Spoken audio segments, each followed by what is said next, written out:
How do you attract abundance as an intuitive person? The good news is that you have a strong creative sense to make money. Potentially, you can make a lot more money than most people can, especially people who are more logically oriented. And logic is great for making money too. It's its own skill. You might think, I can't make more money than a doctor and a lawyer, but you actually can, because creativity is the thing that makes business turn. It makes sales work, but you have to aim your creativity in the right direction and have the right knowledge and the right business sense and intuition in order to lean into being abundant. And your intuition can be that key secret ingredient X that actually allows you to generate more abundance. So if you think about it, most left brain professions have a cap on them of some kind. It's like even a doctor and a lawyer, they're gonna max out on the amount of income that they can earn an hour at some point in their lives. Even though it's rather big, there's still a ceiling that they will hit. But when you're creative and you're able to sell things and you're able to move things in the market, that's when you've basically got unlimited potential. However, there are also a lot of creative people out there who maybe put their artwork on the internet and nobody's interested. So you have to have a market who is hungry and interested in what you have to say as an intuitive in order to be able to sell and really connect with people. That means you have to find a pain point and an unmet need and then fill that need as an intuitive in order to make money online. And if you're able to figure that out and you have a real creative slant and you can make the thing that you're offering to people unique and something that people can't get anywhere else, and when you're intuitive and creative, you can achieve that more easily than most left brain people. You have got the key secret ingredient to any amount of abundance you want in your life. However, you may need some guidance. You may need some help along the way in order to earn abundance. If everybody around you is a doctor or a lawyer and you want to start your own creative business, they're not going to be that helpful to you, probably, unless you have a doctor or lawyer business, and sometimes people do create those kinds of things. Having said that, you probably need somebody to really boost your mojo, somebody who's going to show you the ropes in business and how to be creative and make more money, either online or in person, depending on what type of business you have, and maybe it's both. And so if you really want to achieve that, you have to stop thinking about the reality that's in front of you and think about the reality that you want to create.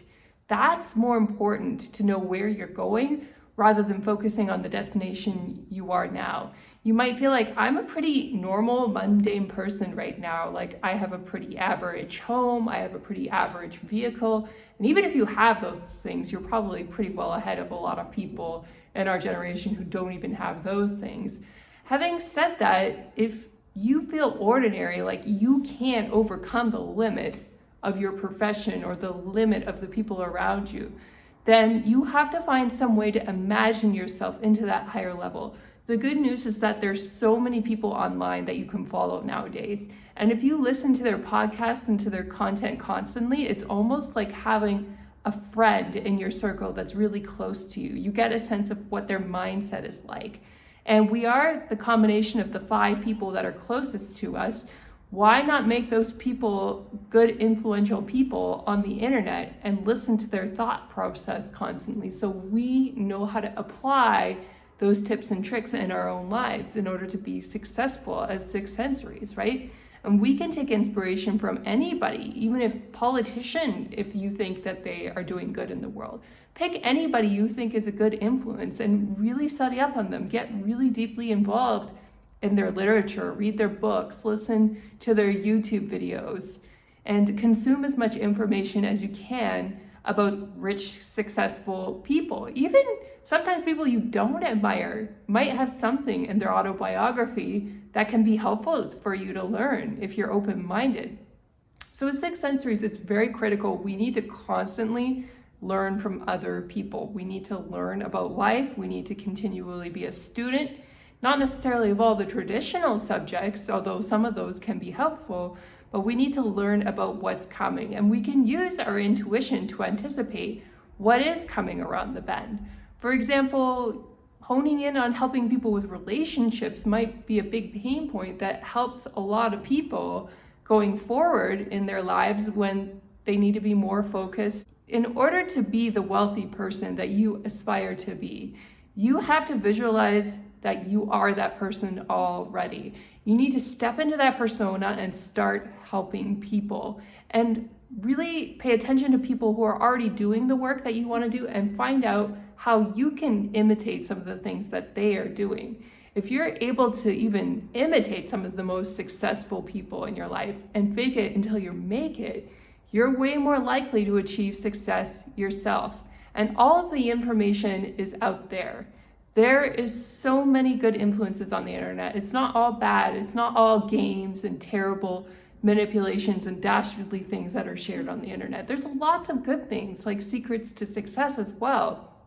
And if you keep visualizing yourself as that really good looking, successful person, you've got a chance at making it happen in your real life.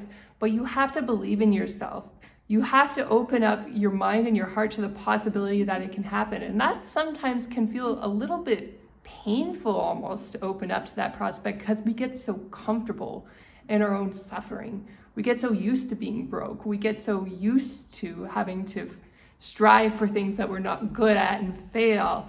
You know, we have to open ourselves up to the fact that life can be easy, that we can be successful and we can make a lot of money doing it, and that there are already people out there who are achieving this kind of lifestyle that we can emulate. But if we constantly hang out with negative people and we're talking about how terrible the world is and how horrible it is to date, and the politics are bad, and you know, if we keep talking about bad things, like, I understand in the moment when something bad happens, sometimes you do need to talk about it and address it a little bit.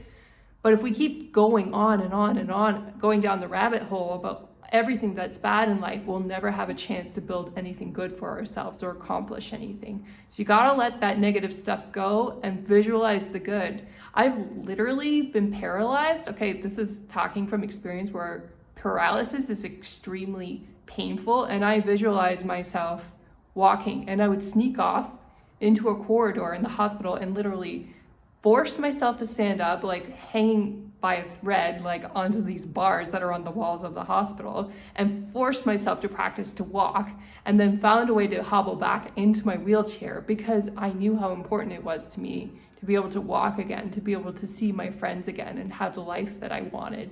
So making money has to be that important to you if you really want to achieve that. It has to be like survival, or like being able to walk again, if you want to be able to make money in your career. If it's not that important to you, if it's not that big of a priority, it will never come to you.